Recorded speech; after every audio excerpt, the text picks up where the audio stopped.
അസ്സലാമു അലൈക്കും. ഇത്തരത്തിലുള്ളൊരു വേദി ഞാൻ കുറേ കാലമായിട്ട് ആഗ്രഹിച്ചുകൊണ്ടിരിക്കുകയായിരുന്നു. എൻ്റെ സംശയം, ഞാൻ ചോദ്യം ചോദിക്കുന്നതിന് മുന്നേ ഒരു കാര്യം പറയാം. ഞാനൊരു യുക്തിവാദിയോ അല്ലെങ്കിൽ എക്സ് മുസ്ലിമോ ഒന്നുമല്ല. ഞാൻ പഠിച്ചുകൊണ്ടിരിക്കുമ്പോഴുള്ള കുറേ സംശയങ്ങളാണ്. ഞാൻ ഖുർആൻ പരിഭാഷയും ഹദീസ് ഗ്രന്ഥങ്ങളൊക്കെ വായിക്കുമ്പോൾ ഒരുപാട് പൊരുത്തക്കേടുകൾ എനിക്ക് കാണാൻ പറ്റി. ഇപ്പം നമ്മൾ ഓപ്പൺ ഡയലോഗിൻ്റെ യുക്തിയുടെ മതം എന്നാണല്ലോ നമ്മുടെ ക്യാപ്ഷൻസ് തന്നെ. പക്ഷേ യുക്തിരഹിതമായ കുറേ കാര്യങ്ങൾ, അല്ലെങ്കിൽ അതൊരു പക്ഷേ എൻ്റെ സംശയമായിരിക്കാം, അല്ലെങ്കിൽ എൻ്റെ അറിവില്ലായ്മ കൊണ്ടായിരിക്കാം, അതിൽ കാണാൻ പറ്റി. അതെങ്ങനെയാണ് പരിശുദ്ധ ഖുർആനിലും ഹദീസിലും അത്തരം യുക്തിരഹിതമായ വാക്കുകൾ അല്ലെങ്കിൽ സന്ദർഭങ്ങൾ വന്നത്? അതാണ് എൻ്റെ ചോദ്യം. ഈ ഒരു ക്ലാരിഫിക്കേഷനാണ് എനിക്ക് ആവശ്യം. അസ്സലാമു അലൈക്കും വറഹ്മത്തുള്ളാഹി. ഇവിടെ ഉന്നയിക്കപ്പെട്ടിരിക്കുന്ന ചോദ്യം വിശുദ്ധ ഖുർആനും പ്രവാചകൻ സല്ലല്ലാഹു അലൈഹി വസല്ലമയുടെ ഹദീസുകളും പഠിച്ചുകൊണ്ടിരിക്കുന്ന ഒരു വ്യക്തി അതിലൊരുപാട് പൊരുത്തക്കേടുകൾ കാണുന്നു, യുക്തിക്ക് വിരുദ്ധമായ ചില കാര്യങ്ങൾ കാണുന്നുണ്ട്. എന്താണ് അതിൻ്റെ വസ്തുത എന്നുള്ളതാണ്. യഥാർത്ഥത്തിൽ ഇവിടെ നമ്മൾ മനസ്സിലാക്കേണ്ടത്, അള്ളാഹുവിൻ്റെ വിശുദ്ധ ഖുർആനിലോ നബി സല്ലല്ലാഹു അലൈഹി വസല്ലമയുടെ ഹദീസുകളിലോ ഒരു മനുഷ്യൻ്റെ പ്രായോഗികമായ യുക്തിക്ക് നിരക്കാത്ത ഒന്നും തന്നെ ഇല്ല. അത് ഉണ്ട് എന്ന് തെളിയിക്കാൻ ലോകത്ത് ഒരു വിമർശകനും ഇതുവരെ കാര്യകാരണ സഹിതം സാധിച്ചിട്ടില്ല, ഇനി സാധിക്കുകയും ഇല്ല. കാരണം മനുഷ്യൻ്റെ യുക്തിയെയും മനുഷ്യൻ്റെ ബുദ്ധിയെയും ചിന്തകളെയും എല്ലാം പടക്കുകയും അത് നിയന്ത്രിക്കുകയും ചെയ്യുന്ന അല്ലാഹു സുബ്ഹാനഹു വ തആലയാണ് ഈ വിശുദ്ധ ഖുർആനും അവൻ്റെ പ്രവാചകൻ്റെ ഹദീസുകളും നൽകിയിട്ടുള്ളത് എന്നത് അതിൻ്റെ ഒന്നാമത്തെ ഉത്തരം.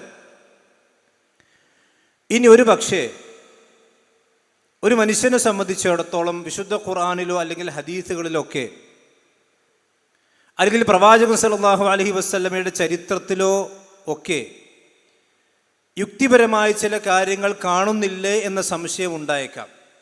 അതിന് ചില കാരണങ്ങൾ നമ്മൾ മനസ്സിലാക്കണം. അതിലൊന്നാമത്തെ കാരണം, ഒരുപക്ഷെ അയാൾ ഹദീസായി അതല്ലെങ്കിൽ പ്രവാചകൻ്റെ ചരിത്രമായി മനസ്സിലാക്കിയ കാര്യങ്ങൾ അത് വ്യാജമായി പ്രവാചകൻ്റെ പേരിൽ ഉണ്ടാക്കിയ കളവുകളായിരിക്കാം, കള്ള ഹദീസുകളായിരിക്കാം. ഇപ്പോൾ ഒരു ഉദാഹരണം പറയാം. ഇപ്പം നബി സല്ലല്ലാഹു അലൈഹി വസല്ലമയുടെ ചരിത്രവുമായി കൊണ്ട് ബന്ധപ്പെട്ട് സാധാരണയായി നാസ്തികന്മാരും യുക്തിവാദികളുമെല്ലാം ഉന്നയിക്കുന്നൊരു കാര്യമാണ്, നബി സല്ലല്ലാഹു അലൈഹി വസല്ലമ ഒരിക്കൽ സൈനബ് റളിയല്ലാഹു അൻഹയെ ഒരു പകുതി വസ്ത്രത്തിൽ കാണാനിടയായി. സെയ്ദ് റളിയല്ലാഹുവിൻ്റെ ഭാര്യയായ സൈനബ് റളിയല്ലാഹു അൻഹയെ ഒരു പൂർണ്ണമായ വസ്ത്രത്തിലല്ലാതെ കണ്ടു. അതിൽ ആകൃഷ്ടനായതിനു ശേഷമാണ് നബി സല്ലല്ലാഹു അലൈഹി വസല്ലം സൈനബ് റളിയല്ലാഹു അൻഹയെ കല്യാണം കഴിച്ചത് എന്ന് പറയുന്ന ഒരു സംഭവം. ഇതൊരു പ്രവാചകന്റെ ജീവിതത്തിൽ എങ്ങനെയാണ് നമുക്ക് മനസ്സിലാക്കാൻ സാധിക്കും? ഇത് യുക്തിഭദ്രമാണോ എന്നതാണ് സംശയം. നമ്മൾ പറയുന്നു അങ്ങനൊരു സംഭവം ഉണ്ടായിട്ടില്ല, അത് നബി സല്ലല്ലാഹു അലൈഹി വസല്ലമയുടെ ജീവിതത്തിൽ ഉണ്ടായി എന്നുള്ളത് ഒരിക്കലും തെളിയിക്കപ്പെട്ടിട്ടില്ല. അപ്പോൾ തെളിയിക്കപ്പെടാത്തൊരു കാര്യത്തെ സംബന്ധിച്ചിടത്തോളം അത് യുക്തിയല്ലല്ലോ, യുക്തിപരമല്ലല്ലോ എന്ന് ചോദിക്കുന്നതിൽ യാതൊരു അർത്ഥവും ഇല്ല. രണ്ടാമതായി നമ്മൾ മനസ്സിലാക്കേണ്ട ഒരു വിഷയം, ഒരു മനുഷ്യനെ സംബന്ധിച്ചിടത്തോളം ആ മനുഷ്യനെ സംബന്ധിച്ചിടത്തോളം ഇപ്പോൾ ചില ആളുകൾ ചോദിക്കാറുണ്ട്, ഇപ്പോൾ വിശുദ്ധ ഖുർആനിലൊക്കെ ഉണ്ടല്ലോ, അല്ലെങ്കിൽ പ്രവാചകൻ്റെ ഹദീസുകളുണ്ട്.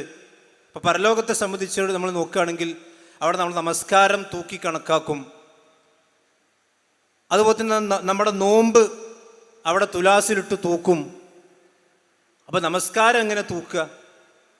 ഇതെന്ത് യുക്തിയാണ്? അതല്ലെങ്കിൽ ഒരു മനുഷ്യൻ്റെ നോമ്പിനെയും ഹജ്ജിനെയും ഒക്കെ എങ്ങനെയാണ് തൂക്കി കണക്കാക്കുക? കാരണം അതൊരു വസ്തുവല്ലല്ലോ.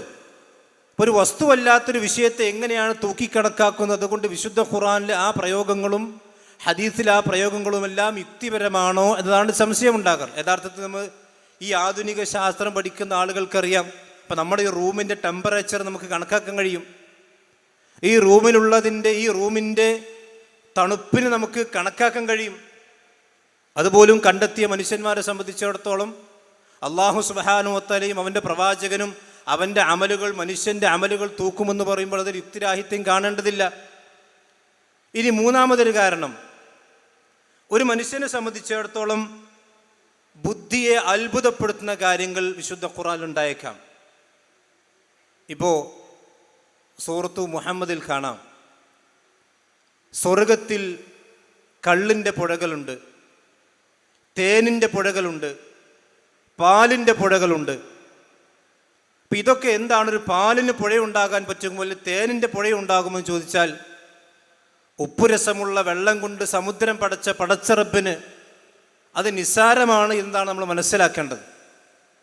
അള്ളാഹുവിൻ്റെ പ്രവാചകൻ സല്ലല്ലാഹു അലൈഹി വസല്ലം ഒരിക്കൽ സഹാബത്തിന് വിശുദ്ധ ഖുർആൻ ആയത്ത് ഓതി കൊടുക്കുകയാണ്.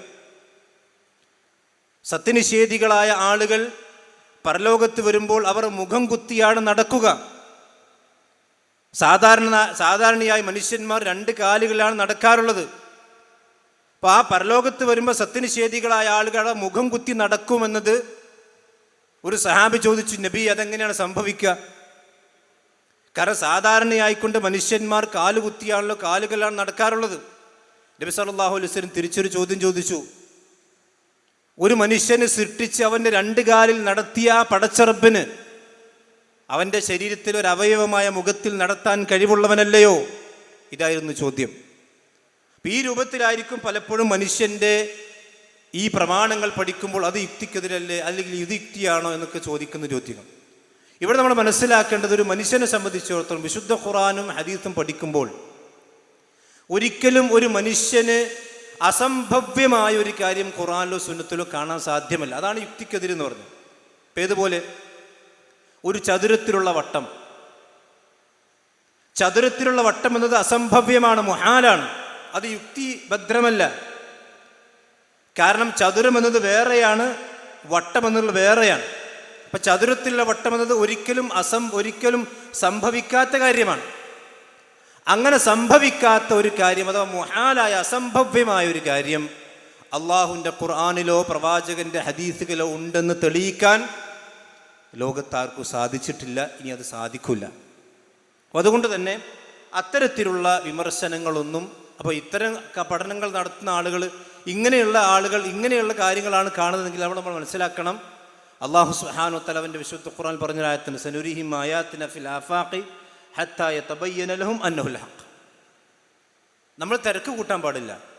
അള്ളാഹുവിൻ്റെ ഖുർആനിലും പ്രവാചകൻ്റെ ഹദീസിലും ഒരു കാര്യം പറഞ്ഞിട്ടുണ്ടെങ്കിൽ അത് സത്യമാണ് എന്ന് അവിടെ ചക്രവാളങ്ങളിൽ നാം അവർക്ക് കാണിച്ചു കൊടുക്കുമെന്നാണ്.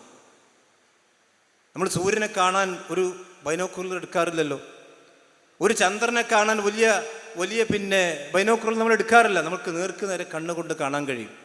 അതുപോലെ അവൻ്റെ നഗ്നനേത്രങ്ങൾ കൊണ്ട് കണ്ട് ബോധ്യപ്പെടുന്ന രൂപത്തിൽ ഈ വിശുദ്ധ ഖുർആനിലും പ്രവാചകന്റെ ഹദീസിലും പറഞ്ഞ കാര്യങ്ങൾ നാം അവർക്ക് വ്യക്തമാക്കി കൊടുക്കും. അങ്ങനെ വ്യക്തമാക്കി തിരക്ക് കൂട്ടാൻ പാടില്ല. വലാ തസ്തഅജിലൂ, നിങ്ങൾ തിരക്ക് കൂട്ടരുത്. ഇന്ന് തന്നെ കിട്ടണം എന്ന് പറഞ്ഞാൽ ചിലപ്പോൾ നടക്കൂല. നബി സല്ലല്ലാഹു അലൈഹി വസല്ലമയുടെ കാലഘട്ടത്തിൽ മനസ്സിലാക്കാൻ കഴിയാതിരുന്ന എത്രയോ കാര്യങ്ങൾ ഇന്ന് നമുക്ക് മനസ്സിലാകുന്നുണ്ട്. നബി സല്ലല്ലാഹു അലൈഹി വസല്ലമ നായ പാത്രത്തിൽ തലയിട്ടാൽ നിങ്ങൾ 7 പ്രാവശ്യം കഴുകണം എന്ന് പറഞ്ഞു. അതിൻ്റെ യുക്തി സഹാബത്ത് അന്വേഷിക്കാൻ പോയിട്ടില്ല. അതിലൊരു പ്രാവശ്യം നിങ്ങൾ മണ്ണുകൊണ്ട് കഴുകണം എന്ന് പറഞ്ഞു. എന്തിനാ 1 പ്രാവശ്യം കഴുകുക, അപ്പോൾ എന്തിനാ 7 പ്രാവശ്യം കഴുകുന്നത്? അതിനെന്താ മണ്ണുകൊണ്ട് കഴുകുന്നത്? ആ യുക്തിയും നമുക്ക് മനസ്സിലാകും. നബി സല്ലല്ലാഹു അലൈഹി വസല്ലം പഠിപ്പിച്ച അങ്ങനെ ഒരുപാട് കാര്യങ്ങളുണ്ട്. സംസമിന് ബറക്കത്തുണ്ട് എന്ന് പ്രവാചകൻ പഠിപ്പിച്ചു. അത് ഭൂമിയിലെ ഖൈറുൽ മാ, ഏറ്റവും പരിശുദ്ധമായ ഖൈറുള്ള വെള്ളമാണെന്ന് മനസ്സിലാക്കാൻ പ്രവാചകൻ പഠിപ്പിച്ചു. സഹാബത്ത് അങ്ങനെ തന്നെ ഉൾക്കൊണ്ടു. അവർ ലാബിലേക്ക് ടെസ്റ്റിന് ഓടിയിട്ടില്ല.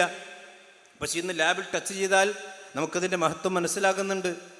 ഇപ്പം ഞാൻ പറഞ്ഞത്, അങ്ങനെ വിശുദ്ധ ഖുർആനും ഹദീസുകളും പഠിക്കുന്ന സന്ദർഭത്തിൽ നമ്മുടെ യുക്തിക്കെതിരായി വല്ലതും തോന്നുന്നുണ്ടെങ്കിൽ നമ്മൾ അവിടെ മനസ്സിലാക്കേണ്ടത് അത് നമ്മുടെ യുക്തിയുടെയും കാഴ്ചയുടെയും അതുപോലെ തന്നെ നമ്മുടെ വിവരത്തിൻ്റെയും പരിമിതിയാണ്. മഹാന ഇബ്നു അബ്ബാസ് റളിയല്ലാഹു അൻഹുവിൻ്റെ അടുക്കൽ ഒരാൾ വന്നു. അയാൾ പറഞ്ഞു, എൻ്റെ മകൻ ഞാൻ പറഞ്ഞത് കേൾക്കുന്നില്ല, അവനെല്ലാം യുക്തിപരമായിക്കൊണ്ട് ചിന്തിക്കുകയാണ്, അവൻ്റെ യുക്തി ഉൾക്കൊണ്ടത് മാത്രമേ സ്വീകരിക്കുന്നുള്ളൂ, ഞാൻ എന്ത് ചെയ്യണം എന്ന് ഇബ്നു അബ്ബാസ് റളിയല്ലാഹുവിനോട് ചോദിച്ചു. ഇബ്നു അബ്ബാസ് റളിയല്ലാഹു അൻഹു പറഞ്ഞു, ഇവിടെ വാ. ആ ദൂരെ നിൽക്കുന്ന ആ മനുഷ്യനെ നീ കാണുന്നുണ്ടോ ചോദിച്ചു. അതെ, ആൾ ഒരു കറുത്ത ഡ്രസ്സ് ഇട്ടിട്ട് ഒരു മനുഷ്യൻ അവിടെ നിൽക്കുന്നുണ്ട്. ശരി, ആ മനുഷ്യൻ്റെ ബാക്കിൽ നിൽക്കുന്ന കുറച്ച് കുതിരകളുണ്ട്, ആ കുതിരകളെ നിനക്ക് കാണാൻ കഴിയുന്നുണ്ടോ ചോദിച്ചു. അദ്ദേഹം പറഞ്ഞു, എനിക്ക് വ്യക്തമായി കാണാൻ കഴിയുന്നില്ല. അപ്പോൾ നിന്റെ കണ്ണിൻ്റെ മുന്നിലുള്ള കാര്യം പോലും നിനക്ക് വ്യക്തമായി കാണാൻ കഴിയുന്നില്ലെങ്കിൽ എല്ലാ കാര്യങ്ങളും നിന്റെ ബുദ്ധിയും അതുപോലെ നിന്റെ യുക്തിയിലും മനസ്സിലാകണമെന്ന് വിചാരിക്കുന്നതും ശാഠ്യം പിടിക്കുന്നതിൽ എന്താ അർത്ഥമാണുള്ളത് എന്ന് ഇബ്നു അബ്ബാസ് റളിയല്ലാഹു അൻഹു മനുഷ്യനോട് ചോദിക്കുകയാണ്. ഈ കാര്യമാണ് ഈ വിഷയത്തിൽ പറയാനുള്ളത്. അപ്പോൾ വിശുദ്ധ ഖുർആനിലും പ്രവാചകന്റെ ഹദീസിലും അങ്ങനെ ഒന്നില്ല. അങ്ങനെ ഉണ്ട് എന്ന് ആരെങ്കിലും കാര്യകാരണ സഹിതം തെളിയിക്കുകയാണെങ്കിൽ അവരെ നമ്മൾ ഈ വിഷയത്തിലേക്ക് ഓപ്പൺ ഡയലോഗിലേക്ക് സ്വാഗതം ചെയ്യുകയാണ്.